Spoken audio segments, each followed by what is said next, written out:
जैन एकता अभियान में जुड़ने के लिए व्हाट्सएप पर जय जिनेंद्र सेंड करें 9059054563।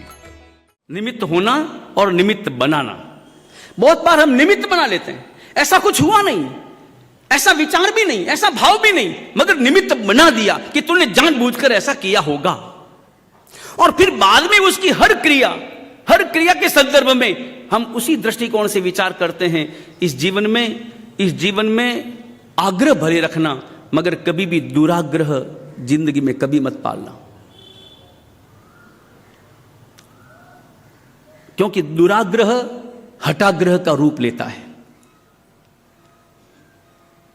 दुराग्रह हठाग्रह का रूप लेता है। एक बार दुराग्रह शब्द का अर्थ होता है उस चीज का आग्रह जो हुआ ही नहीं, जो गलत। मेरे मन में आ गया कि उसने जानबूझकर ऐसा किया है, जबकि उसने किया ही नहीं था, मगर मेरे मन में आ गया, और मन में आ गया तो वह मन में जच गया, और जच गया तो उसी आधार पर मैं सोचूंगा, वह हठाग्रह बन जाता है। आग्रह दुराग्रह बना, दुराग्रह हठाग्रह बन गया, हठाग्रह मेरे अंतर में जम गया। और बहुत बार इस जिंदगी में, चूंकि हम सर्वज्ञ नहीं, हम ज्ञानी नहीं हैं, लेकिन बहुत बार हम दुराग्रह पालते हैं, और केवल लोगों के प्रति नहीं, बल्कि कभी कभी तो साधु संतों के प्रति भी हम दुराग्रह पाल बैठते हैं। कभी कभी ऐसी स्थितियां बन जाती हैं, जिसे अपने मारवाड़ी में कहा जाता है कि कौवे का बैठना हुआ और डाली का टूटना हुआ। कभी कभी ऐसा होता है, कौवे का बैठना, डाली का टूटना। कौवा बैठा, डाली टूटी। कौवे के बैठने से डाली टूटी, कौवे के वजन से डाली टूटी, मगर डाली उसी समय टूटी तो अनुमान लगा लिया कि ये कौवे के कारण से डाली टूटी।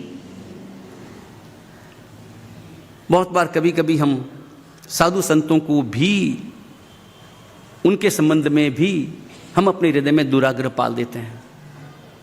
इन्होंने जरूर ऐसा किया है, जरूर इन्होंने ऐसा किया होगा, और फिर उसके बाद में हमारी नजर बदल जाती है, हमारी दृष्टि बदल जाती है, हमारा व्यवहार बदल जाता है, हमारी भाषा बदल जाती है, और व्यवहार बदलकर उसी आग्रह पर, उसी दुराग्रह के आधार पर, उसी नजर से हम फिर देखना प्रारंभ करते थे, और फिर हम भेद करना प्रारंभ कर देते हैं। ये महाराज हमारे नहीं, ये महाराज उनके, वो महाराज उनके, वो महाराज उनके, ये भेद हमारे अंतर में शुरू हो जाता है।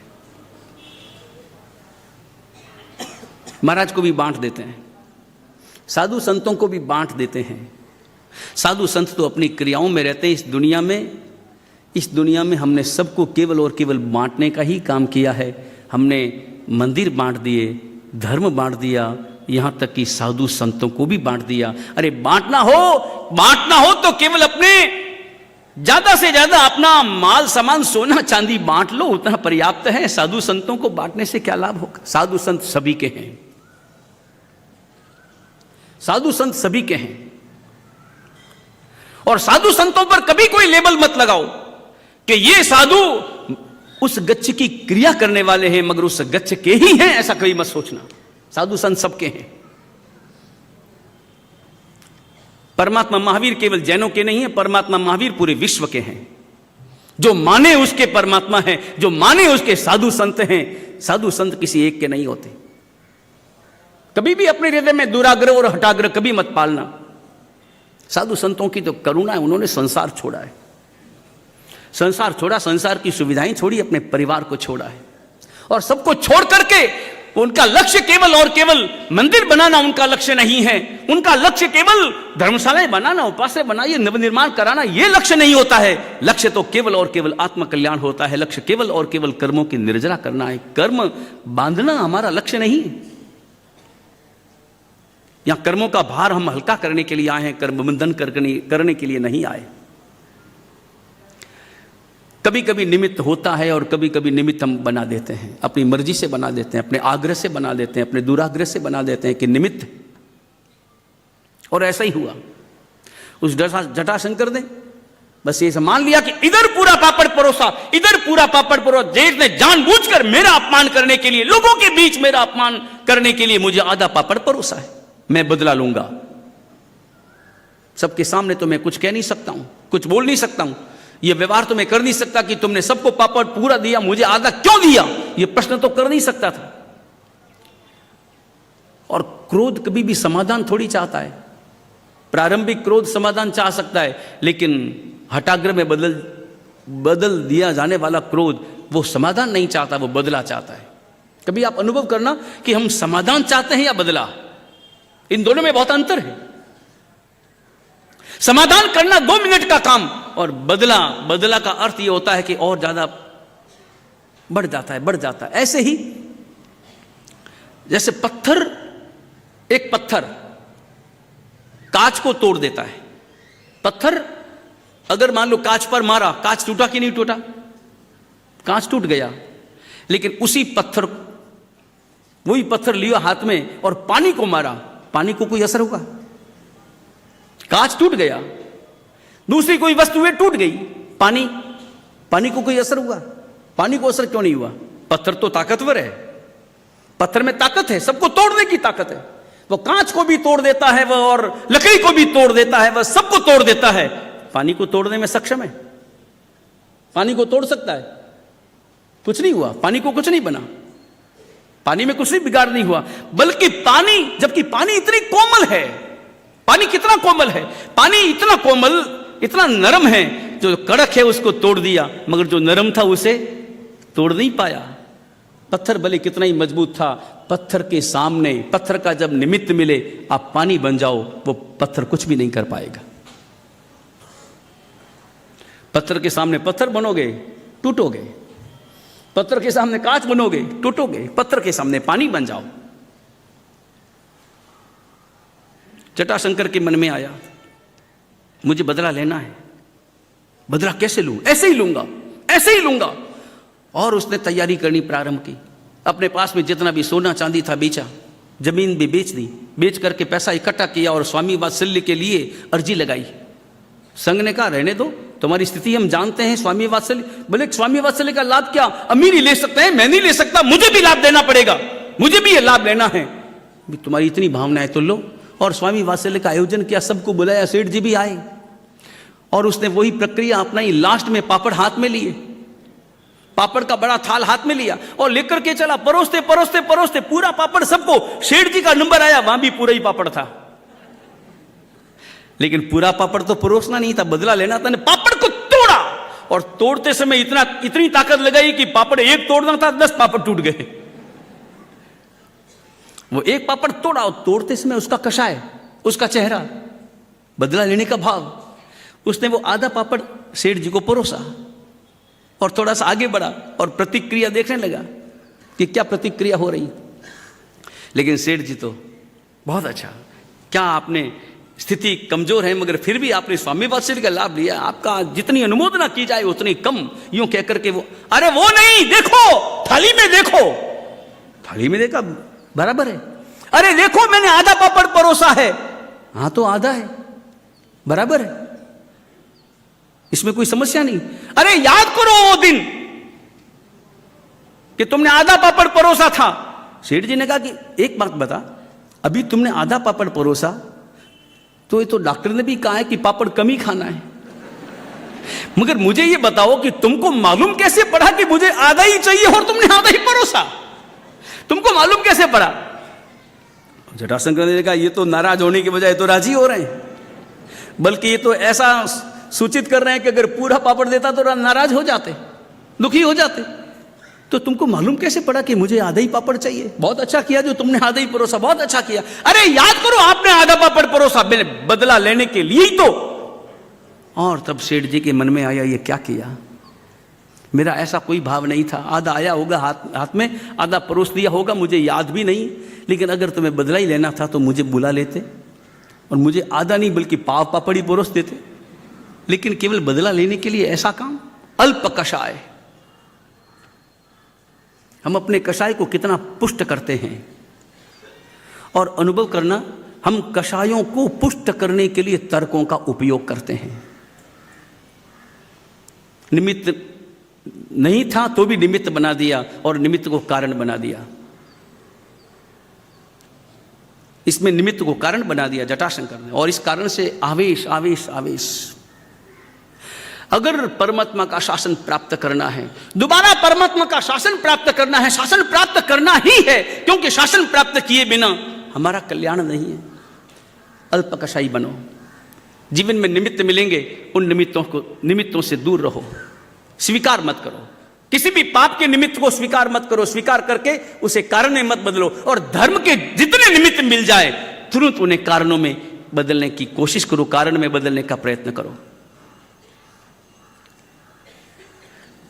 हार गुम हो गया, हार कौन ले गया नहीं पता, पता ही नहीं चला, इतनी खोज की मगर हार का कोई पता नहीं। लेकिन उन्हें पता नहीं था कि चंद्रावती नगर में क्या घटना घट रही है। और चंद्रावती नगर, रात का अंधेरा, 12 बजे, स्वयंवर की तैयारियां, कुल मिलाकर के 5-7 दिन तो बचे हैं, 4-5 दिन ही तो बचे हैं, ज्यादा दिन भी नहीं बचे हैं, और तैयारियां एकदम अंतिम स्तर पर चल रही थी। मंडप बनाए जा चुके थे, कपड़े खरीदे जा चुके थे, और मलय सुंदरी मणिमन रोजाना नवकार महामंत्र की आराधना, अष्टमी चतुर्दशी को पौषध के साथ में आराधना करना, आयंबिल करना, और एक ही प्रार्थना, मेरे जीवन की शुद्धता बनी रहे। मेरे जीवन की शुद्धता में अब केवल और केवल यही एक लक्ष्य होना चाहिए कि यहां पर स्वयंवर में महाबल आए और महाबल ही ये प्रतियोगिता जीते, और वही मेरे वरमाला का अधिकारी बने। अगर किसी दूसरे ने विजय प्राप्त कर ली तो मेरे पास में मेरे जीवन को समाप्त करने की सिवाय दूसरा कोई रास्ता नहीं होगा। मैंने एक बार सकृत कन्या प्रदीयन्ते, एक ही बार कन्या दी जाती है, और रात के 12 बजे मलय सुंदरी अपने कक्ष में सोई हुई, महाराजा वीर धवल अपने कक्ष में, चंपकमाला अपने कक्ष में, कनकवती अपने कक्ष में। कनकवती सोई हुई थी, साथ में सोई हुई थी, पास में नीचे उसकी दासी जो प्रिय सखी थी उसकी, वह सोमा, और वह सखी सोमा उसके हर कार्य में सहभागी थी, क्योंकि कनकवती का जो स्वभाव था और उसका जो आचरण था वो परमात्मा की आज्ञा के अनुरूप या राजमहल की मर्यादा के अनुरूप नहीं था। उसका खान पान भी थोड़ा बदला हुआ था, और खान पान में बहुत विषमताएं थी, खान पान में बहुत विकार थे, और उन विकारों का पोषण वह उस दासी के माध्यम से करती थी।